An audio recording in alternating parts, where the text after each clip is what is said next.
Gostou Opa, desse oh, não, jeito? não, você tá me imitando. Não, tô te imitando porque você é uma referência pra mim. Ah, tá bom. Então tudo bem. Tá Então tá liberado. lá, Olá, Ângelo, olá. Gente, estamos começando Papo Reto.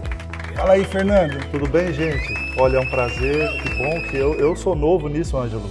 Eu não entendo disso, tá? Eu não entendo desse negócio de TV. Mas eu também Eu não sei entendo. pra onde eu olho, é cheio de câmera. Não, vou te ensinar então. Ó.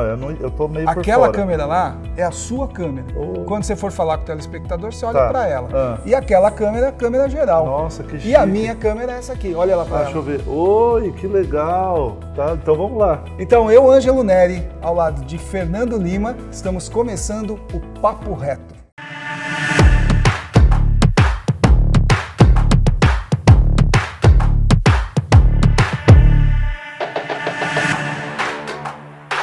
E aí, Fernando, e o programa de hoje? O que a gente tem aí? Hoje nós temos assuntos. O programa é polêmico, né? Polêmica. O programa é muito polêmico, mas antes disso, por favor, você não sabe ainda onde nos encontrar? www.eupenso.com.br. Lá tem a playlist dos programas de podcast anteriores, tem conteúdos, artigos e as redes sociais, Ângelo. Qual que é a tua rede social, Ângelo? Além das redes sociais dos nossos Claro, daí eu canais, penso isso. tem o Ângelo Neri. E tem o fernandolima.rdl. Siga a gente. É isso aí. Você vai ter muito conteúdo com a Eu Penso e o Papo Reto. É isso aí. Mas o programa de hoje, Ângelo, é muito polêmico. Mas vamos em frente. Vamos. Quais são as manchetes de hoje? STF blinda os governadores de responderem sobre as suas roubalheiras no STF. Olha, é difícil, hein, Ângelo? Meu Deus do céu. Tema 2. A educação brasileira, segundo uma pesquisa internacional, está em último lugar. Misericórdia. Não é em antepenúltimo, não. É em último. Nós temos também o que eu vi na internet. Eu e o Ângelo, cada um faz as suas pesquisas e a gente vai trazer cada um alguma coisa que nós achamos Que nós vimos na interessante. internet, que a gente achou legal e tal. E se você tem aí na sua casa alguma coisa, ou se você viu alguma coisa e gostou, manda pra gente. A gente vai poder também analisar e também colocar em pauta isso. Mas eu quero abrir o programa, Fernando. Ah, não, desculpa. Te interrompi. Tem mais um tema. Tem um tema final. Os preços dos carros disparam no Brasil nos últimos 12 meses. Por que será, hein, Fernando? Ah, vocês vão ver. Vocês vão ver. Mas antes, Fernando, olha só. Eu cacei um negócio aqui na internet que eu recebi essa semana. Você é do tempo do tico-tico? Sou. Aqueles que eram feitos de ferro. Sou, regaçava a canela. Regaçava, o pedal quebrava, rasgava a canela da gente. O guidão entrava na barriga, eu sou. Então, só que lá naquele tempo, nós não vamos falar da nossa idade para não ficar... Eu sou maravilhoso. A Troll, que era uma fabricante de brinquedos aqui no Brasil, trouxe um novo conceito em tico-tico. Então vamos ver. Todinho feito de plástico. É interessante. Vamos ver? Vamos ver. Mais uma vez, Traucípia invadida pelos irmãos Ferrugem, a quadrilha dos velocípedes feios e ultrapassados. Mas surgem os destemidos Troll.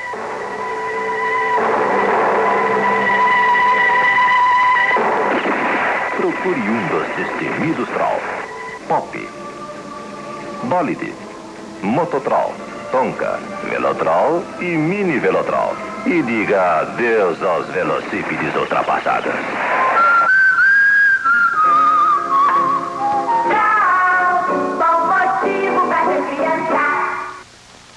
Gostaram? Muito legal, né, Fernando? Legal, hein? Fera. Que legal, né? Eu gosto de vídeo antigo, Ângelo. E você viu que parece um faroeste, Eu né? acho Tem muito legal o uma vídeo cidade antigo. de faroeste, legal. Eu gosto tal, dessa... preto e branco. Eu sou nostálgico. Então, para quem gosta, eu vou estar sempre trazendo vídeos e coisas do passado para a gente poder relembrar isso. Mas vamos começar a falar, vamos começar a discutir aqui os nossos temas. Vamos começar aí pelo tema da blindagem. STF, Supremo Tribunal Federal, blinda governadores de responderem na CPI da Saúde. O Supremo Tribunal primeiro atendeu o governador do Amazonas, liberando ele de ir na CPI nas convocações. E o Supremo Tribunal Federal disse agora que governadores não são investigados por CPI. Ângelo, é até difícil até comentar, né? Tem que ter um estômago muito grande nisso aqui. Né? Para que serve essa CPI, Fernando? Sabe? É uma coisa que eu fico pensando. Será que vai virar alguma coisa? Não, essa CPI, primeiro, pouca gente fala isso. CPI foi aberta pelo presidente do Senado por determinação do Supremo Tribunal. Certo. Então é uma CPI ilegítima, porque um poder está interferindo no outro. E nós vemos para que a CPI serve. Gente, num mundo, numa CPI, onde o relator que investiga é Renan Calheiros, onde o presidente é Omar Aziz, que responde por desvios de 200 milhões de reais no estado do Amazonas, é um teatro, na verdade. Aqui a gente vê na internet, se a gente dá uma busca aqui, a gente vê uma foto do senador aqui falando sobre essas questões todas, e a gente acaba chegando a essa conclusão, né, que realmente é só para, vamos dizer assim, colocar panos quentes e abafar um pouco a fogueirinha, né? Não, é para abafar a fogueirinha dos amigos do rei. Sim, dos amigos do rei. Mas dos inimigos é pau. E olha só uma coisa interessante. O presidente da CPI e o relator não acharam ruim da decisão, não. Ficaram quietinho e falaram, olha, vamos respeitar a decisão da Corte Maior. Então você vê que tem alguma coisa estranha. Agora, Ângela, a pergunta que eu faço é o seguinte, tudo bem, esquece os aspectos jurídicos. O que estão os governadores? Porque 18 governadores entraram com essa ação. Por que 18 governadores estão querendo evitar na justiça de ir lá e esclarecer? Responder as perguntas. Não, qual que é o grande mistério de falar, gente, eu estou aqui, vocês têm alguma dúvida? Então, tem alguma coisa. Tem alguma coisa rolando. E da onde vem a blindagem da corrupção? Da Corte Suprema. Então, não tem como não falar disso, Ângela. Não tem como não falar disso no Brasil. O que está acontecendo, Fernando, no meu modo de ver, é que a gente está refém do Supremo. O Supremo ele está blindando tudo e todos do jeito que mais lhe convém e as coisas ficam dentro desse palco iluminado, né, teatral. É bem isso. E a gente está aí passando por uma realidade difícil que fica abafada por esses supostos escândalos ou supostos notícias de coisas que o povo anseia que aconteça, mas que não vai acontecer, que é uma ilusão. E eu vou te dar um exemplo. No Brasil, nós temos 2 Supremos.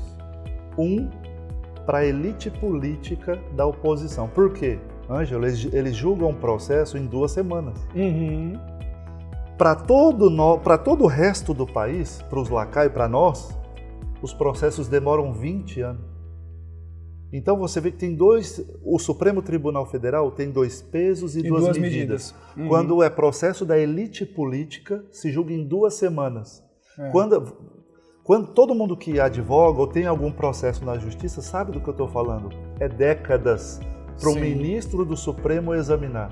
Então tem alguma coisa acontecendo e o brasileiro precisa pensar. O objetivo desse programa é justamente esse. A gente não quer, nós não somos aqui professor de Deus, nós não queremos impor nossa vontade, nós queremos fazer um debate sincero e trazer a possibilidade de pensar. Esse é o nosso objetivo, Ângelo. Sim. Fazer com que o telespectador que está em casa, que está nos assistindo, possa pensar. Agora, Fernando, quando a gente se depara com uma notícia como essa, a gente já vem se deparando com várias notícias, né? Fazer um programa como esse, não tem como não se enojar, não tem. Seria a palavra certa? Não tem, porque nós somos cidadãos, nós temos filhos, nós queremos um país melhor, então a gente tem que falar disso. A gente brinca, a gente fala umas besteiras, a gente fala umas bobagens, mas não tem como a gente pensar o Brasil, qual Brasil que nós queremos para os nossos filhos. A gente precisa fazer esse debate. E também para que as pessoas que estão em casa comecem a entrar um pouco mais na profundidade e não ficar só na superficialidade. Porque notícia de manchete de YouTube... Vira papagaio de pirata. Escutou, leu, e aí fala uma besteira, fala uma coisa, e acaba a gente... E a gente acaba sempre naquela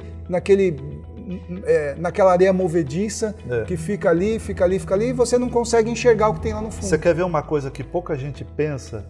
E a gente precisa refletir, olha só como é que é 2 pesos e 2 medidas.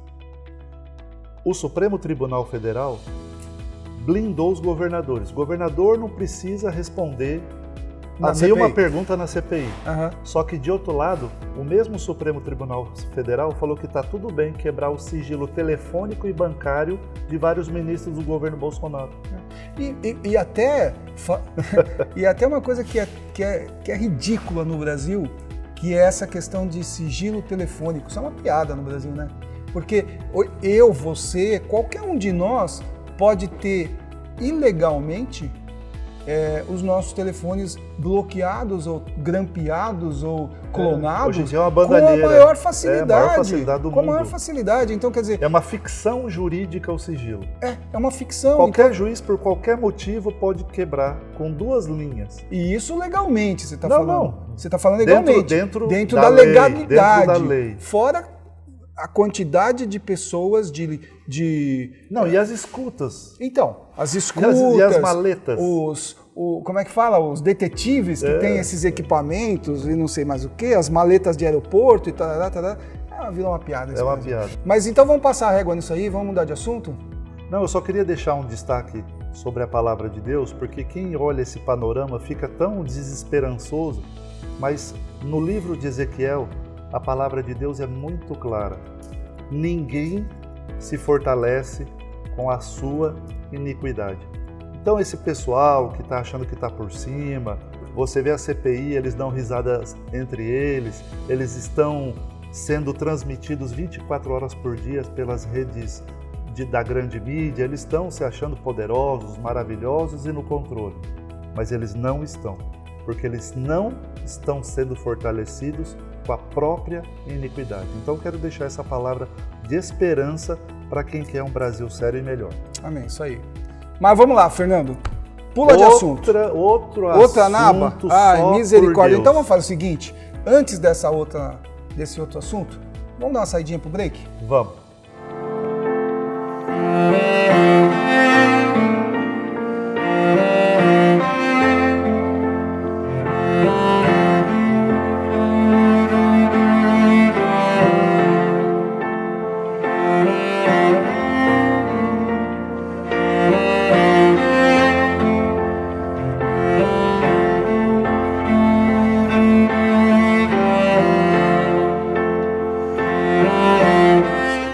Voltando com vocês e com o Fernando Lima, que vai falar o nosso segundo assunto de hoje.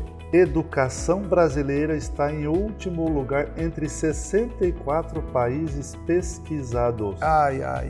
Ângelo, a CNN Brasil trouxe um estudo de uma entidade internacional que mediu o índice de eficiência de aprendizado de 64 países em relação ao seu sistema de educação. E qual foi a posição do Brasil, Ângelo? Último lugar. O que você tem para falar sobre isso? Num Brasil em que o orçamento deste ano é 144 bilhões de reais para a educação pública, Ângelo. Se a gente entrar aqui na internet, a gente vai achar, por exemplo, na Isto É, né, uma matéria que fala também a respeito, e está dizendo assim, a tragédia da educação.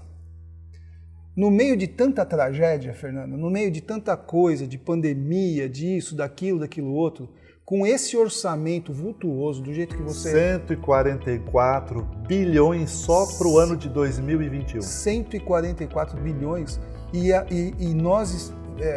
Estamos na vergonhosa colocação de último lugar. Isso.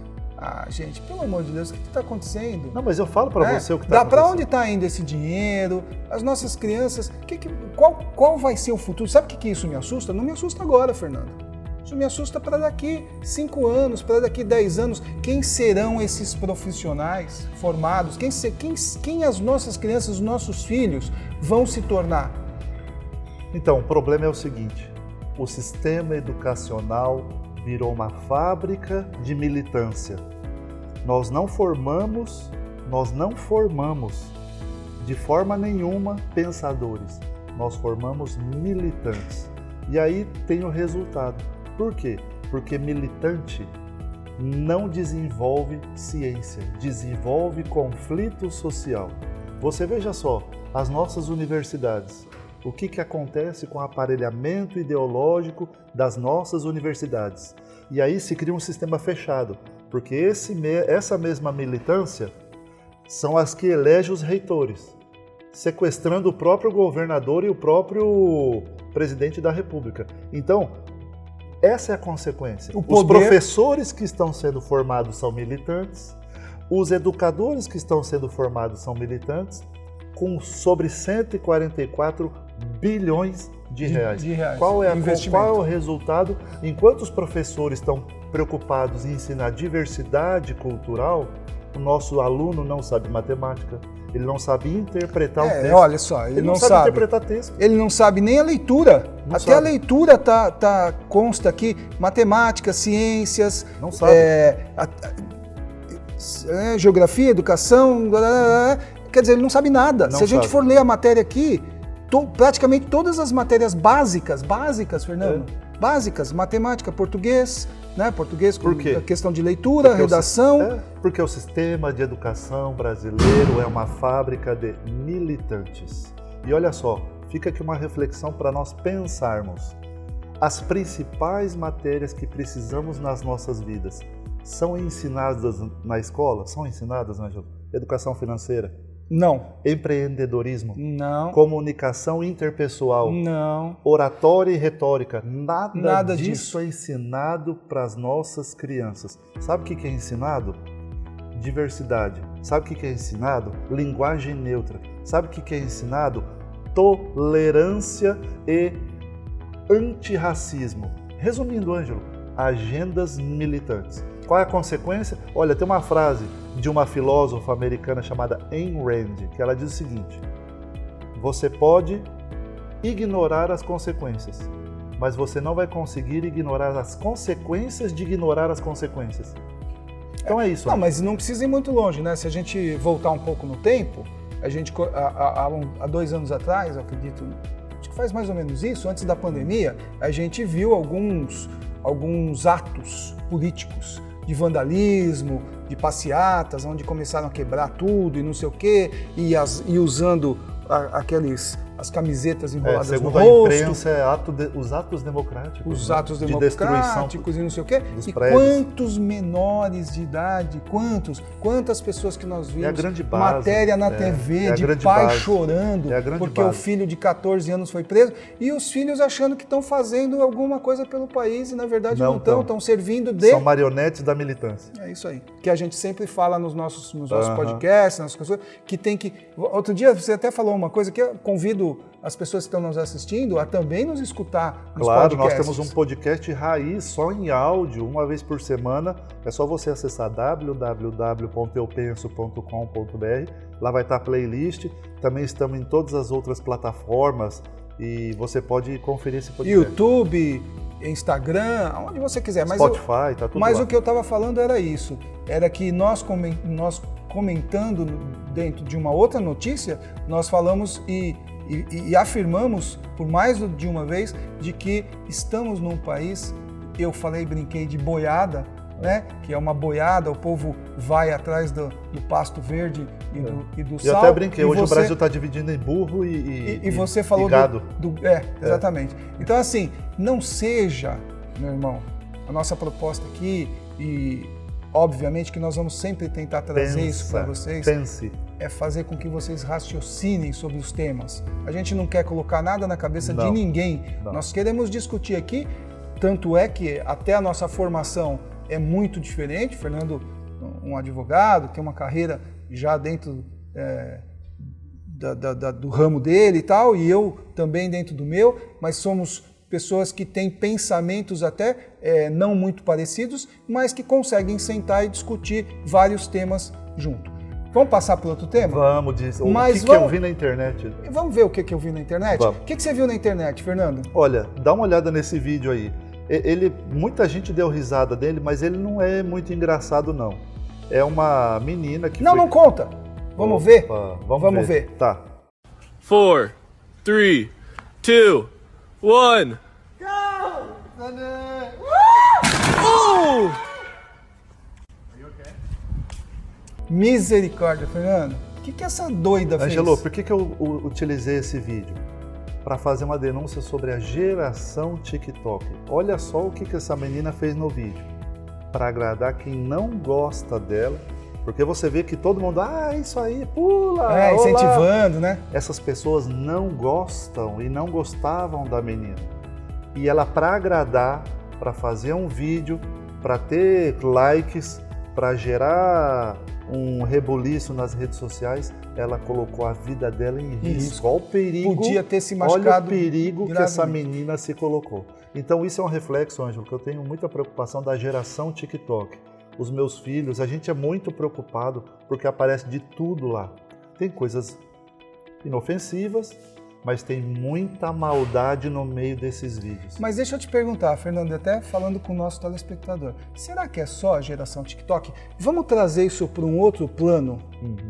Quantas e quantas pessoas estão ao seu redor e que às vezes vêm com aquele discurso, com aquela roupagem da amizade e do companheirismo e de querer te trazer sempre uma palavra, um conselho. Olha, veja bem, eu se fosse você, que deve ser o caso dela, né? A influência ali. Vai lá, vai ser legal. Vai ser legal.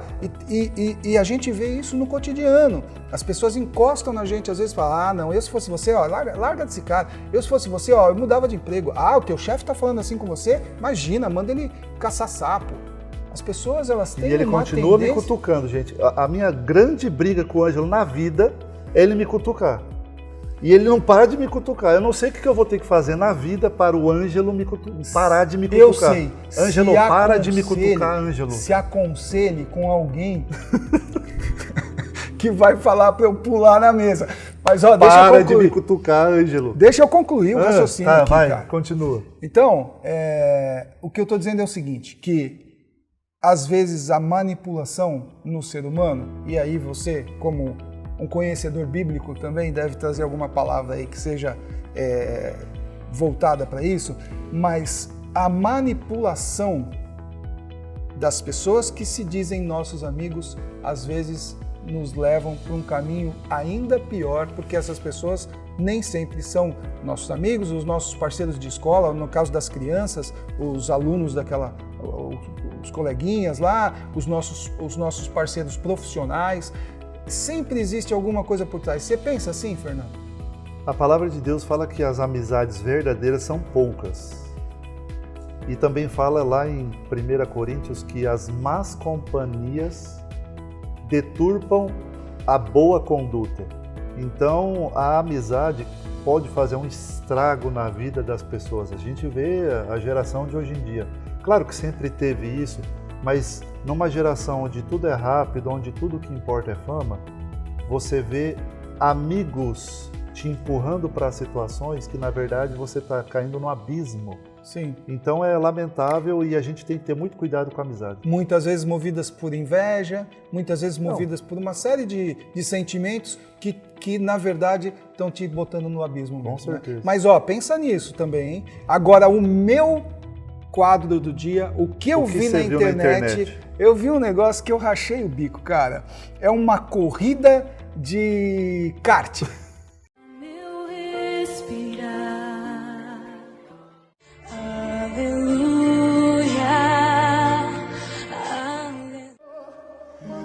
Então deixa o menino rodar, deixa o menino.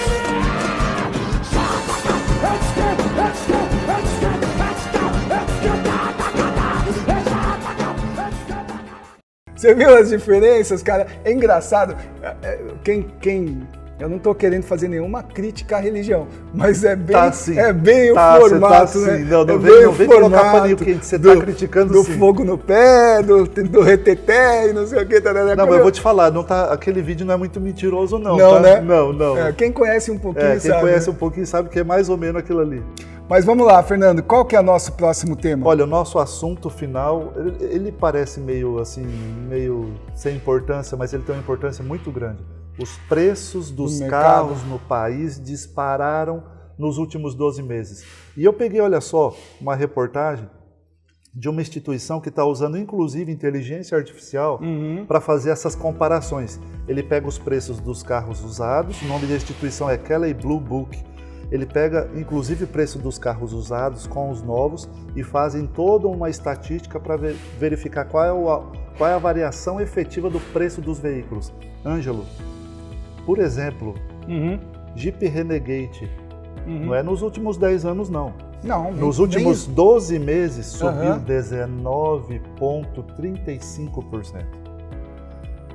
O Volkswagen Gol, nos últimos 12 meses, subiu 16,89%. O que está acontecendo no Brasil? Isso se chama pressão inflacionária. Ah, Fernando, é papo de economista? Então vamos para o papo reto, para a realidade? Quando você ouve inflação, coloca uma coisa na tua cabeça. Empobrecimento. Por quê? Porque você vai ter que trabalhar mais para ter o mesmo que antes você teria com menos esforço. Isso tem um nome, pobreza. Então você precisa entender que toda vez que um economista, você vê no jornal, na internet, porque a inflação desse mês, a inflação desse ano, imediatamente pense, inflação é pobreza, Ângelo. E olha só que interessante aqui, uma notícia que está ligada a isso, diz que a Associação Nacional dos Fabricantes de Veículos Automotores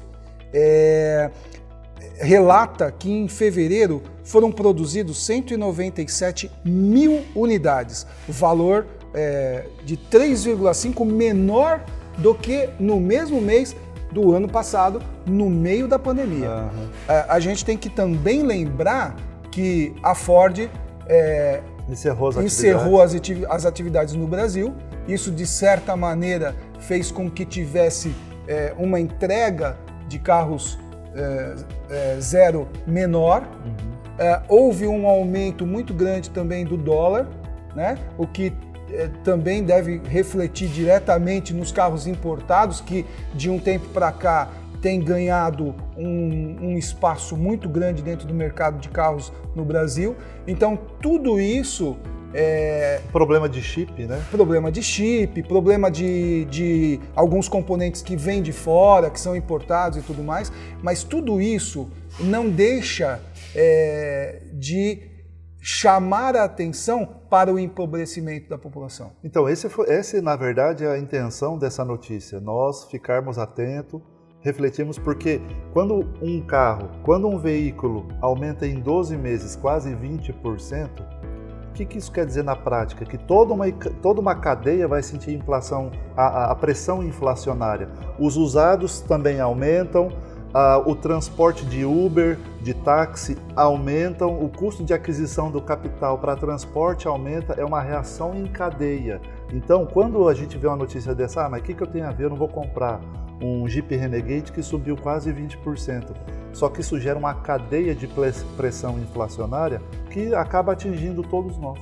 E de acordo com a Anfávia, que é a mesma que eu citei anteriormente, o reflexo disso também tem criado filas de espera em alguns modelos de até 90 dias. E as indústrias nadam, né? Porque é a lei da demanda e da oferta. Quanto mais eu tenho uma oferta, mais eu aumento o preço. Mais eu seguro, mais eu aumento o preço, mais aumentam os financiamentos, porque o preço do carro aumenta, o poder aquisitivo do cidadão já está mais baixo, tem que buscar dinheiro para o sonho de consumo e acaba buscando dinheiro com juros mais altos e assim vai todo mundo nadando. Mas, Ângelo, olha só que interessante, eu me lembrei, eu ia casar. E eu consegui... Você não casou? Não. Há 18 anos atrás eu ia casar e não casou? Eu consegui comprar um carro zero, um Gol. Eu lembro até hoje, eu paguei 16 mil. Um Gol hoje está 80. Pois é, carro popular. Gente, eu não estou falando de uma Hilux, estou falando de um Gol. Carro popular. Um Gol que eu paguei 16 a 18 anos atrás está 80. Pois é. E aí você compara... Isso é empobrecimento, você está entendendo? Sim. Isso é empobrecimento. Não é que o valor do carro aumentou, é que o valor do nosso poder de consumo diminui. E aí a gente fala, o brasileiro gosta muito de falar isso, né? Eu já vi várias vezes. Eu fui para Miami, eu aluguei o carro X, aqui o carro custa 80, lá o carro custa 10 mil dólares, o carro custa 6 mil dólares, 7 mil dólares, sei lá, tô fazendo uma comparação só para a gente poder... E não só nos Estados Unidos, se você pega outros países também, Europa, até o México, né? Se você...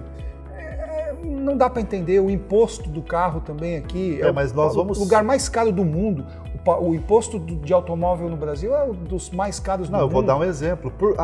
Foi até bom você tocar nisso. Qual foi um dos gatilhos de aumento tão grande nos carros? O ICMS no estado de São Paulo subiu quase 100% por ordem do governador João Dória. E as principais, as maiores fábricas, o polo automotivo é o estado de São Paulo.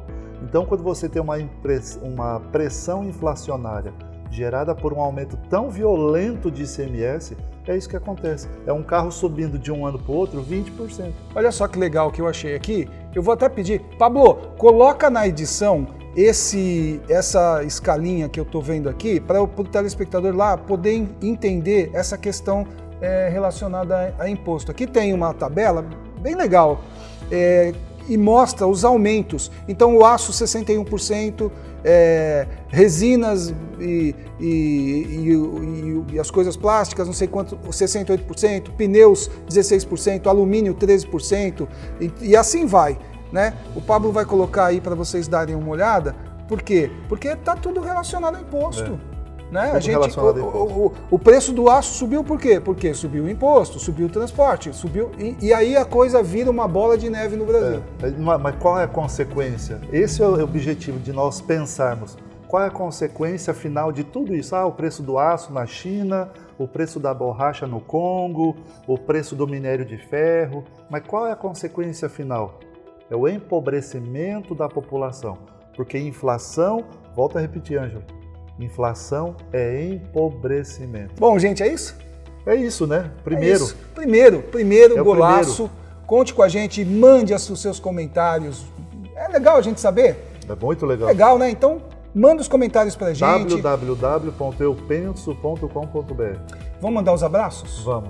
Um abraço pra Bruna, que deu caixa de banana para ele, pro pessoal lá do Camelô, da lojinha da Dani, lá, as meninas, e também pro pessoal aí que nos... O motoqueiro lá que te abordou. O motoqueiro que conversou comigo, o pessoal que faz entrega aí, parabéns, muito legal. Pessoal dos aplicativos de celular também. Então continua assistindo a gente, se você gostou, dá um like. A gente está aqui para fazer você pensar.